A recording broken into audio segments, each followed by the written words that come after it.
the earth, back on the continent, religion and politics was the order of the day.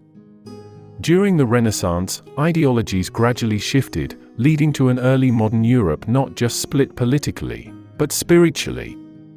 As the late Middle Ages ended, European heads of state attempted to centralize their governments and move away from the feudal system that marked the medieval age.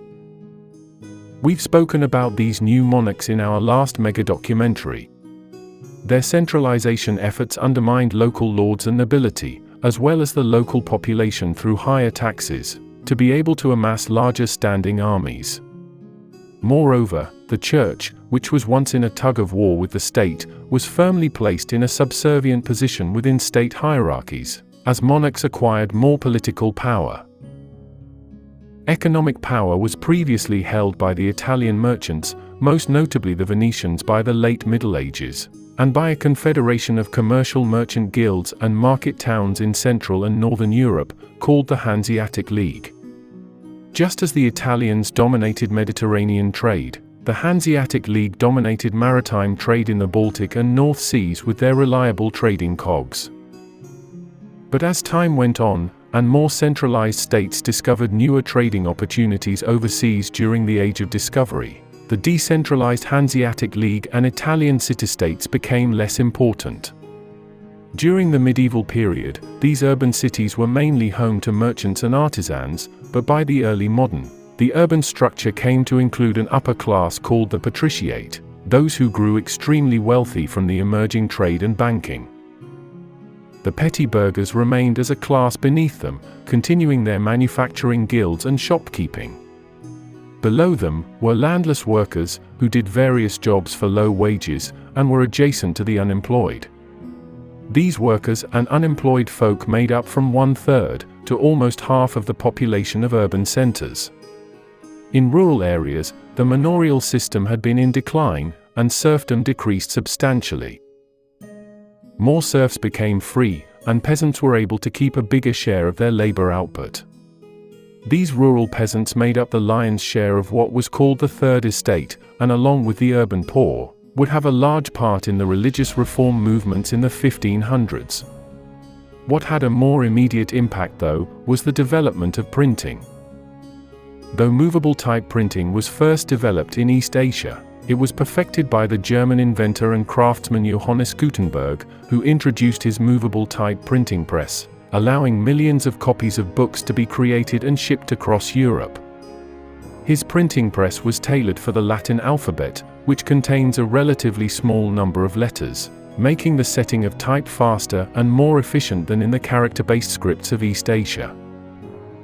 By around 1500, up to 10 million copies were published of almost 40,000 different books made from printing presses on the continent. The very first was the Gutenberg Bible, published in 1455. Around half the total books were religious in nature, Bibles, sermons, or religious commentary, but the rest were mainly classical Latin and Greek works, philosophy, and legal texts. The dissemination of this knowledge led to a growing number of lay people becoming readers. While we discussed the Italian Renaissance in our last mega-documentary, the movement had soon spread north across the Alps. From this rich tapestry arose Christian humanism, intertwining faith with classical learning. It melded humanist concepts, not with the ancient classics of Greece and Rome, but with the study of classical Christianity. The goal was to change the individual, and through that, reform the church and society. Christian humanists criticized the ceremonial aspects and external rituals of the church, emphasizing instead the importance of inner piety and personal moral reformation. They encouraged a return to original biblical texts and early Christian writings, hoping to get a clearer understanding of Christian teachings. Perhaps the most well-known of these was Desiderius Erasmus, a Dutch Catholic priest and Christian humanist. He formulated the concept of the philosophy of Christ, a way of thinking that shifted Christianity to a role in directing one's daily life, instead of merely an outward display of rites and rituals, pilgrimages, and fasts, practices which the Church seemed to value. Thomas More, an English scholar, is best known for his work, Utopia, which described an idealized island society. The book blends humanist and Christian principles, envisioning a society where individuals live according to reason and Christian virtue. For Gessler noticed that Tell had removed 2 arrows from his quiver before taking the shot and questioned him about the second arrow. Tell responded that if he had accidentally killed his son with the first arrow, the second would have been for Gessler. Infuriated by this bold statement, Gessler ordered Tell to be imprisoned for threatening his life. Tell was bound and put on a boat to be taken to Gessler's castle. The Swiss marksman escaped during a storm, and after lying in wait, shot and killed Gessler with his crossbow. Though his existence is still disputed, Tell eventually played a role in the rebellion that led to the formation of the Swiss Confederation, becoming a folk hero. Over the next 2 centuries, other regions and cities joined this confederation. Notably, during a series of conflicts, known as the Burgundian Wars in the late 15th century, the Swiss expanded its territory and gained a reputation for its formidable infantry, the Swiss pikemen. It was more centralized and bureaucratically organized than the medieval Inquisition. Pope Paul III recognized there was indeed corruption in the Church, especially by the long line of Renaissance popes, those elected since the Western Schism. The Pope summoned a council for deliberation, and in 1545, in northern Italy near the border of Germany, Church officials met at the Council of Trent. Its main objectives were to address and rectify the moral and administrative abuses criticized by Protestant reformers, and to clarify and reaffirm Catholic doctrine. Convened by Pope Paul III, the Council of Trent was the most important gathering of the Catholic Church during the Counter-Reformation. It clarified Catholic doctrine on the nature of salvation, the role of the sacraments, and the authority of the Pope and Church in relation to the Bible.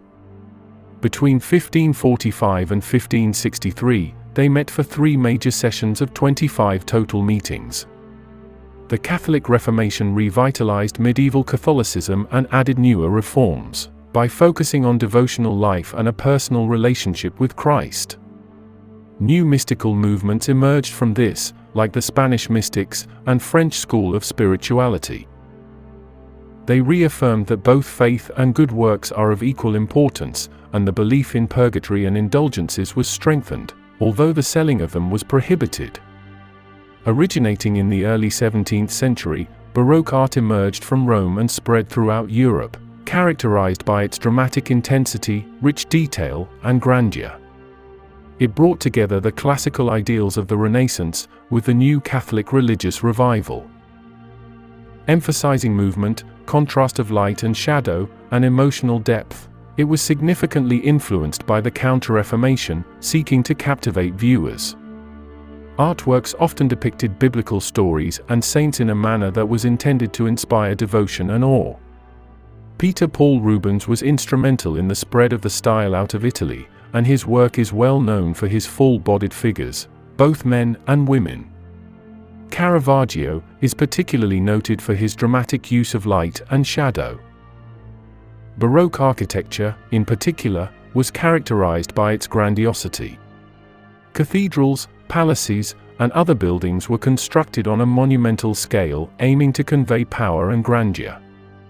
John Lorenzo Bernini was perhaps the most prolific Baroque architect and sculptor. He designed the piazza in front of St. Peter's Basilica, with its iconic colonnades that embrace visitors from all over. Inside is the chair of St. Peter. It is traditionally thought to be a relic of Peter, the first Pope of Rome, and was gilded in bronze designed by Bernini. His sculpture, The Ecstasy of Saint Teresa, is regarded as one of the centerpieces of high Baroque art. This particular work is a masterful representation of spiritual rapture, where light, architecture, and sculpture converge to create a dramatic visual and emotional experience. While the Counter-Reformation was successful in its goals of revitalizing the Catholic Church, stemming the tide of Protestantism in some regions, like Poland and parts of Germany, and gaining new adherents in colonial territories, the religious map of Europe had already undergone a significant transformation. By the end of the 16th century, Europe was divided into Protestant and Catholic regions, setting the stage for religious conflict. The constitutional monarchy. It was Parliament which gave the king its power, not God. Mary died in 1694, but William continued to reign until his death in 1702. Anne, the last of the Stuart monarchs, oversaw the Acts of Union in 1707, which formally united the kingdoms of England and Scotland, creating the Kingdom of Great Britain, and marking the beginning of a new chapter in the island's history. The 1600s was a volatile time for most of Europe, as states dealt with economic, social, and political changes. Economic changes occurred first. The influx of gold and silver from the New World caused significant inflation, in what's known as the Price Revolution. But as the century progressed, the growth of trade routes, both within Europe and its connections to the wider world of Africa, the Americas, and Asia, fueled a burgeoning market economy. Mercantilism emerged as the dominant economic theory of the early modern European states. This economic policy was based on the belief that national power was directly tied to wealth.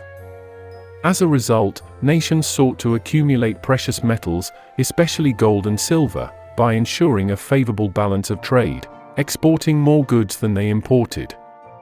To achieve these economic goals, states intervened heavily in their economies. This era saw the growth of powerful trading empires, particularly by the Dutch, English, and French. While most European states still primarily relied on trade within Europe, the products imported for the nobility, like spices, teas, and sugars, began to reach the middle classes. The Age of Absolutism was a period when several European monarchs expanded their power.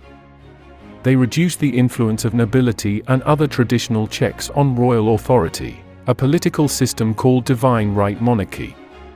In France, after Louis XIII died of natural causes, Louis XIV ascended to the throne as a child, but would become the emblem of absolutist rule in Europe.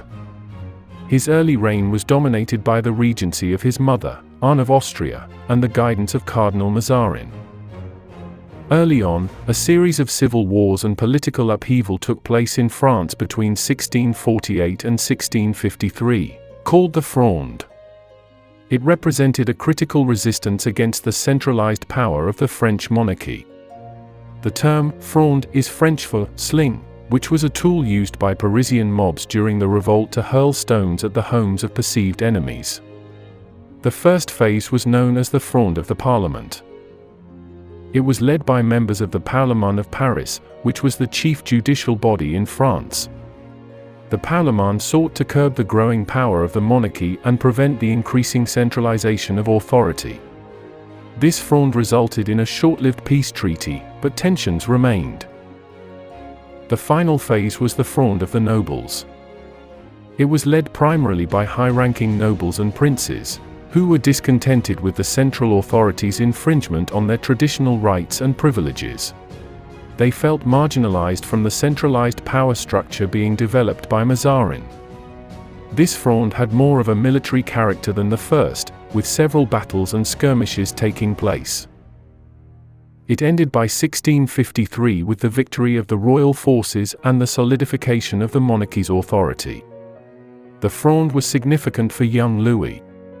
It shaped his perspective on governance and influenced his determination to centralize power, and the avoidance of sharing authority with other nobles. Once he took personal control, he embarked on a policy of strengthening the monarchy at the expense of the nobility and the regional parliaments.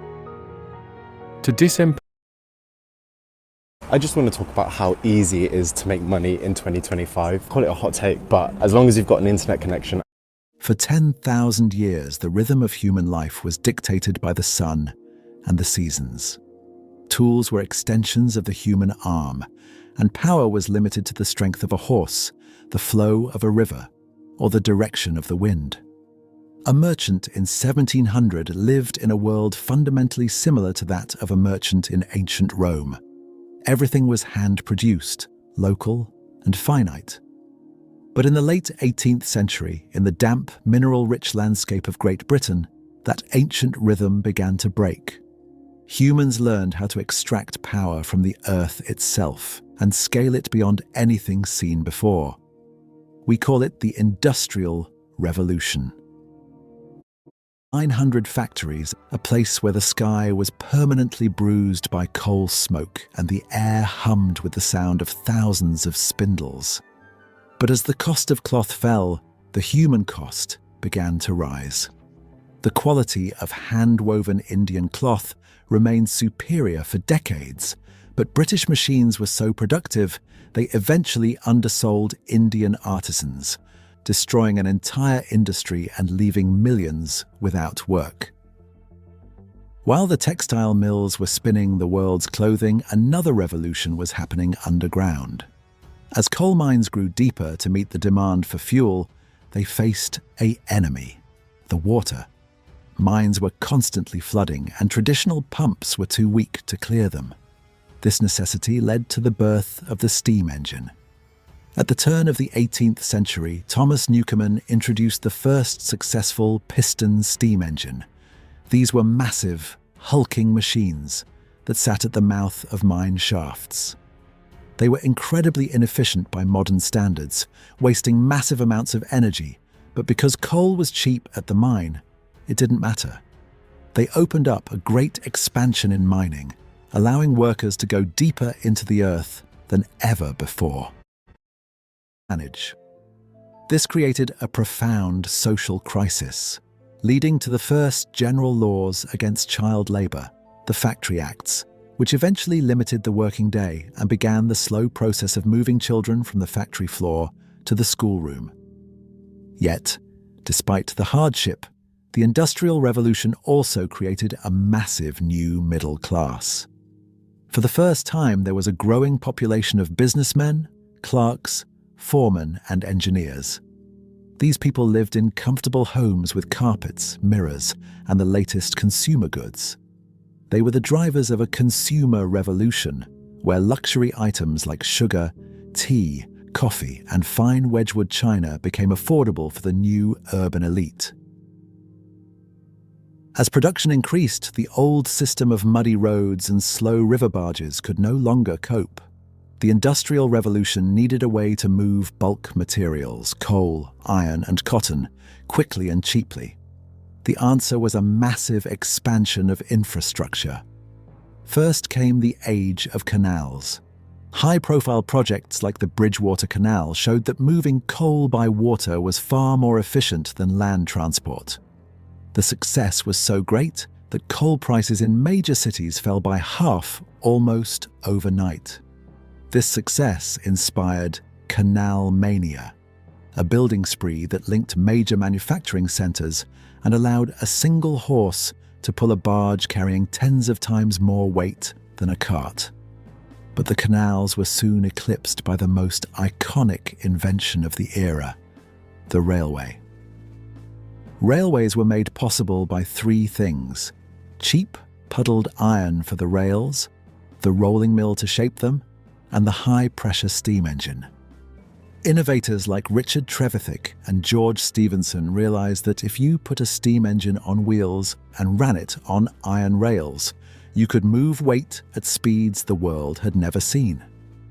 The opening of the first intercity railway between Liverpool and Manchester was a sensation. It linked a rapidly expanding industrial town with a global port. Passengers could now travel between cities in hours instead of days.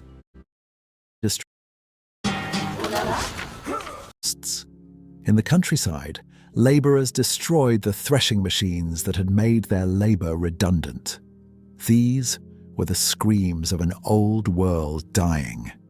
But from this unrest, a new kind of organisation was born: the trade union.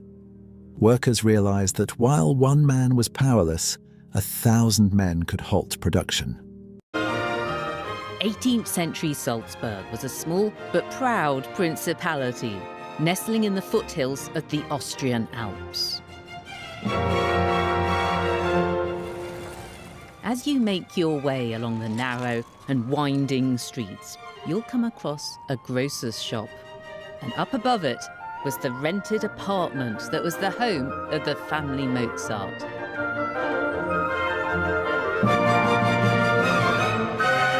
Long before Wolfgang was even a twinkle in his father's eye, music was made here both day and night. His mother, Anna Maria, could both read and play. Their daughter, Nanel, was an exceptional keyboard performer. And at the helm of family life was Leopold, court musician, composer, and above all, master music teacher.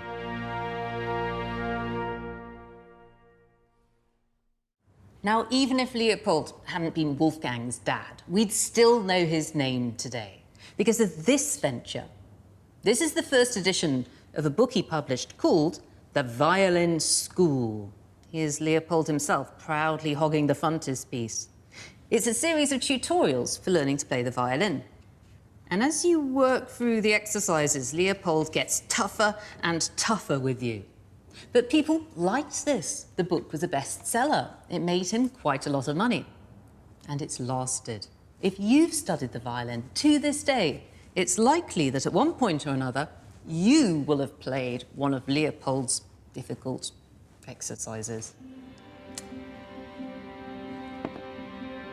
With a success like this, the Mozart family's life seemed to be on a comfortable path. But in 1756, the very same year that this book was published, their lives would be irrevocably changed.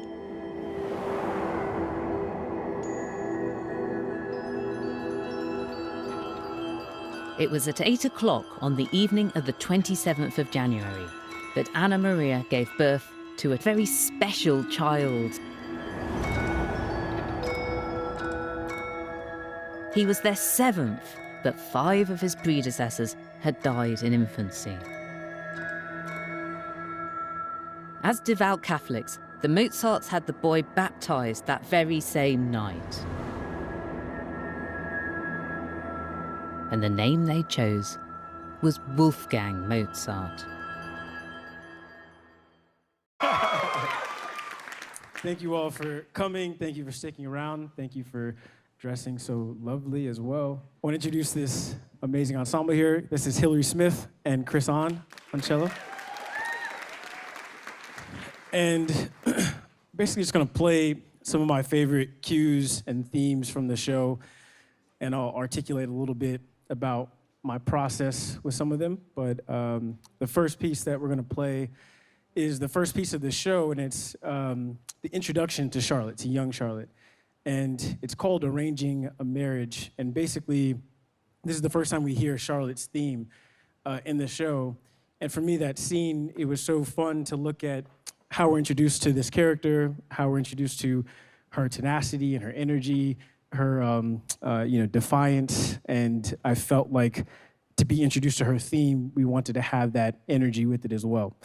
So this is Charlotte's theme, and the cue is called Arranging a Marriage.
Less of a part in society this year.